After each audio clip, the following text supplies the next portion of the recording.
Scientific American endorses Joe Biden from the October 2020 issue. Quoting, "We've never backed a presidential candidate in our 175-year history until now.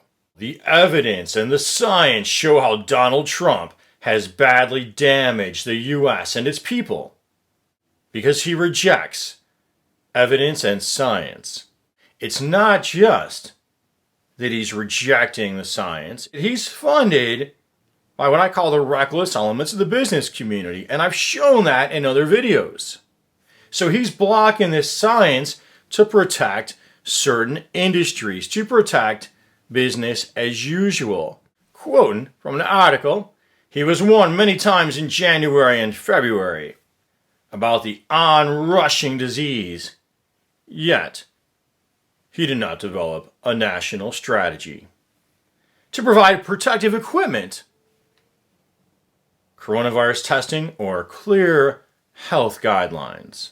Trump opposed $25 billion for increased testing and tracing that was in the pandemic relief bill as of late July." The article goes on, "Trump has openly supported people who ignored governors in Michigan and California.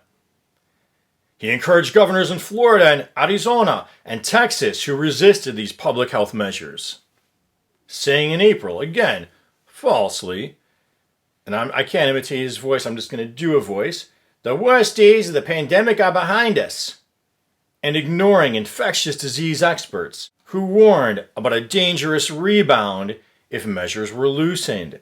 And the rebound came. States that followed Trump's misguidance, quote in the article, posted higher new daily infection rates and higher percentages of positive tests than those states that did not follow his misguidance.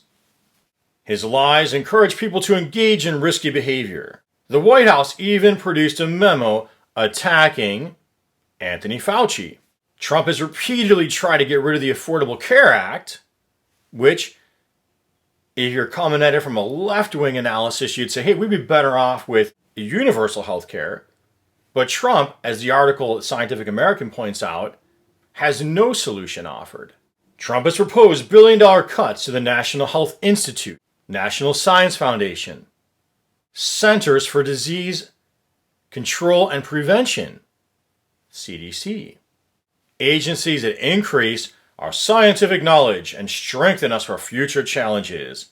And they do. They do. I think that's what we should be focused on, is plowing energy and human talent into science research and our betterment. These and other actions increase the risk that new diseases will surprise and devastate us again. Trump also keeps pushing to eliminate health rules from the Environmental Protection Agency, putting more people at risk from heart and lung disease caused by pollution. So it's not just heating the planet. It's also heart, lung disease, and I might add, cancer and other ailments. He has replaced scientists on agency advisory boards with industry representatives. Trump is, quote in the article, hobbled U.S. preparations for climate change, falsely claiming that it does not exist, and pulling out of international agreements to mitigate it. The changing climate is already causing a rise in heat-related deaths and an increase in severe storms, wildfires, and extreme flooding. Joe Biden, in contrast, comes prepared with plans to control COVID-19, improve healthcare, and reduce carbon emissions. While Trump has threatened to withhold money from school districts that did not reopen, regardless of the danger from the virus, Biden wants to spend $34 billion to help schools conduct safe in-person instruction as well as remote learning.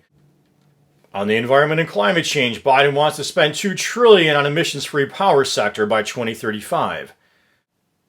Now here, I'll do another video where I'll kind of compare and contrast Trump, Biden, and what I believe is the stronger, less business-tied Bernie Warren plans. But for today, just know that at least Biden's got a plan. The investment will produce 2 million jobs for U.S. workers. And that's another one of my ongoing talking points. It's not jobs versus the environment. It's what kind of jobs What are we employed doing? Are we employed poisoning ourselves? Or are we employed doing something more meaningful and constructive, or at least less toxic? And the article concludes with, although Trump and his allies would try to create obstacles that prevent people from casting ballots in November, either by mail, and we're talking about that to Joya, or in person, it is crucial that we surmount them and vote.